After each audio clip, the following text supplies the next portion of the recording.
Hi, folks. This is Charles Butler, host of The Reality Check with Charles Butler on Red State Talk Radio. You can tune in the show anytime. Hey, I'd just like to do a quick vignette today talking about how black folks have lost their damn mind. I had a situation Sunday where a security guard in an AT&T store kicked me out of his store, his words. I couldn't be in his store because I used the word Nigger instead of Nigga. Now, how this ignorant Negro concluded that I was using ER versus GA, I have no idea. It's the stupidest damn argument. Black people have lost their damn minds. They walk around with these pickaninny hairdos, images that we have fought for hundreds of years to eliminate. You have multimillionaires running up and down football fields and basketball courts looking like pickaninnies. And that's supposed to be black. These ghetto people have taken over the lowest denominator of the race. They have no pride. They have no values. They have nothing. And they're supposed to represent black people. And white liberals encourage that nonsense because it fits their narratives that we're inferior, that we need people to tell us what to do. We need people to tell us who to vote for. Like Joe Biden, if you don't vote for me, then you're not black. Well, any black person that votes for Joe Biden, I know is a damn moron. He's a racist for real. Trump's not a racist, never has been a racist. Joe Biden has said racist things and implemented racist policies. The latest, taking school vouchers from black children in Washington, D.C., which has one of the worst public school systems in the country. And he wanted to deny black children the choice of going to a Catholic school or Sidwell Friends, like Barack Obama's kids. A racist ass liberal white person. Democrats are racist, period. And for black folks to say that they're Democrat, they're stupid. They've always been stupid. Daddy King was a moron. Martin Luther King's daddy, total moron, typical of Negro preachers. Martin Luther King, a little smarter, but not much. Typical of Negro preachers, leading people astray for their own benefit. Why do I say that? Martin Luther King and his whole nonviolence BS. What reason I say it was BS? Because he talked about I studied Gandhi. Bullshit. The man that put the Montgomery boycott together was a man named E.D. Nixon.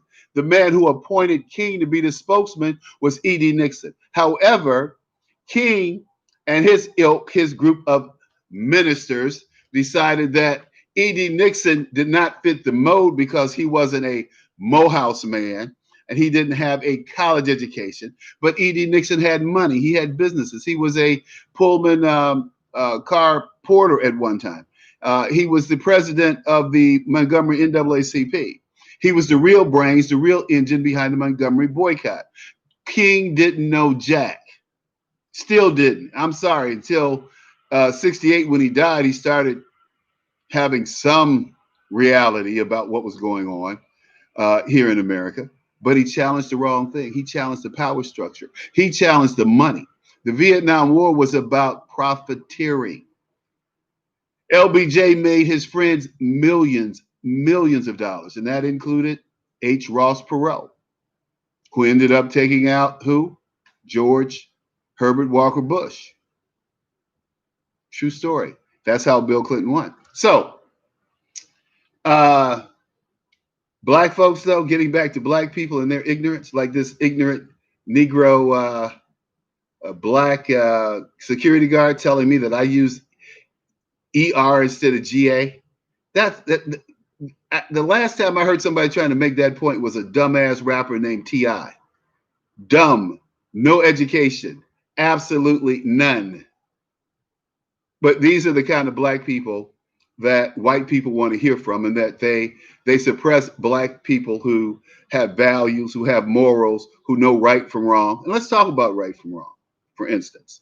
See, I can't get on board with Blake being shot, Jacob Blake being shot.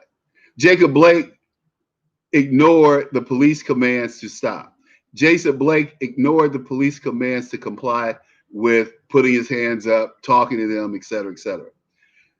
The final straw, though, is I did not understand why they didn't tackle Jacob Blake before he got to or reached in his car. I just don't understand that. I just don't think the police officer wanted to engage him physically.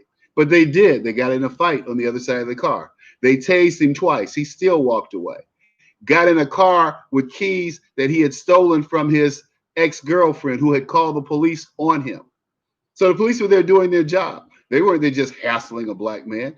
They were hassling a guy who was hassling a black woman who'd called for help. Hello. And we're going to stand and defend this guy because he got shot in the back 7 times. The reality is, if the cop had been trying to kill him, and if the police officer had been trained properly, in my opinion, he would have shot him twice in the back and once in his head. 2 to the body, 1 to the dome. That's killing.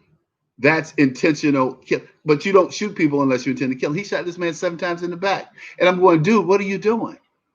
But I understood what he was doing. He didn't want Jacob to turn around with a knife or a gun and shoot him. But it was too late. They should have tackled him on the way to the car. The cop in Atlanta. And I think that the police officers in Kenosha were perfectly. They waited too long, in my opinion, to shoot Blake. Now, the police officer in Atlanta who talked to a man who was supposed to be drunk for 40 minutes. Now, think about it. You talk to a guy for 40 minutes, he's standing on his feet. You think this guy's not going to sober up, but you're gonna arrest him and put him in jail for what? Now he's got to spend money. See, that's what white people do to black people. That's what white cops do to black people. They don't lock you up and let you sleep it off. They want to get you in the system. See, I'm talking real talk here. They want to put you in the system. And once you get in the system, you spend money and you have hell to pay. Once you get in the system, they try to criminalize black men in this country. I've had it happen to me. I've avoided it, but I was just smarter than the average guy. But I had a cop pull a gun on me and prove that he had. And they said, well, I said the gun was blue or black, and it's black. How did I know he had a gun? How did I know what kind of gun it was? See, that's what we're talking about. We're talking about police accountability. You got these rogue white men running around pulling guns on people. They just don't do it on black people. They do it on white people too. But they kill black people.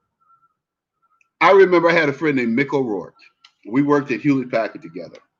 And I would come to the job and I would say, you know, I got hassled by these cops and this happened to me and that happened to me. They pulled me over because I had supposedly had a tail light out. I didn't have a tail light out. And they would always say, in typical white boy fashion, you know, these were white guys who'd gone to Stanford, had Stanford MBAs. Oh, well, Charles, you must have been doing something for these police officers to pull you over. They just don't go around pulling people over, you know, especially black people. You know, you guys have affirmative action. And, you know, it's the bullshit they talk, right? Mick O'Rourke gets in an argument with a neighbor. Somewhere the police are called, San Diego PD. They're called San Diego PD. You know, San Diego PD, nice police force, lightweight, always great guys. Kind of like, you know, I always say for a police force that's a city of Chicago size, we had good cops. We got nice cops for a police force of this size. And New York does too. But you always have people who make bad decisions and real poor decisions. And they need to be accountable for those, held accountable for those. But anyway, Mick's wife, they're in an argument with a neighbor, and Mick's wife is this rich girl. Her father owns like 6 dealerships. You know, she's an MBA from Stanford. You know, she's a white woman with a lot of mouth and a lot of money, and she's used to having her way. So this cop tells her to chill, and I guess she's mouthing off to the cop. And she's got a belly because she's about 7-8 months pregnant. Cop pushes her, she falls down. Pregnant woman, cop pushes her, she falls down. They have a ruckus. They get into a tumble. Mick comes into work and he is irate. He is so upset. He comes over to my desk and he's telling me what happened to him that weekend. And he's going on and on and on. And I go, Mick, what did you do? Or what did your wife do to make that cop push her down? And he stopped in mid sentence. He looked at me like, have you been paying any attention? Do you understand anything I said? And I said, but Mick, those are the questions that you ask me when I come in, and I've told you over the years the hassles that I get when I drive off of this property here at Hewlett Packard and Rancho San Bernardino, and the cops harass me. You ask me, what did I do? Your wife wasn't doing anything but talking. They pushed her down. Pregnant woman. Had no consideration that she's pregnant. White girl. I need to be clear. White upper in this response that the police made at this particular house. Upscale people, upscale neighborhood. Pushed her down. So the point I'm making is this. People don't understand until it happens to them. Like I said, Rustin House, I think Rustin House is going to get away, is going to get off on that shooting for self-defense. These people tried to take his gun away. These young white protesters are out of control. And they're out of control, and they try to act like, oh, we're standing up for black people. No, you're out of control and you're lawless because that's who you are and that's what you are. You could care less about my issues. Civically, politically, economically. If you did, well, then why don't you hire black people at Facebook? Why don't you hire black people at Microsoft? Why don't you hire black people at any of these tech companies? If these tech companies were put under the same microscope by EEOC, they'd all be under decrees for not hiring blacks. They refuse to hire black people in these high-tech companies. They go out and hire Indians. They go out and hire anybody but a black American. And they need to be held accountable. These young, liberal, woke people. I get so sick. Black people have lost their damn mind. They've lost their damn mind. Anyway, that's all I got to say. Tune in later today. We're going to do a piece on, we got some stuff going on this evening on the show at 1 o'clock, 2 o'clock Eastern later.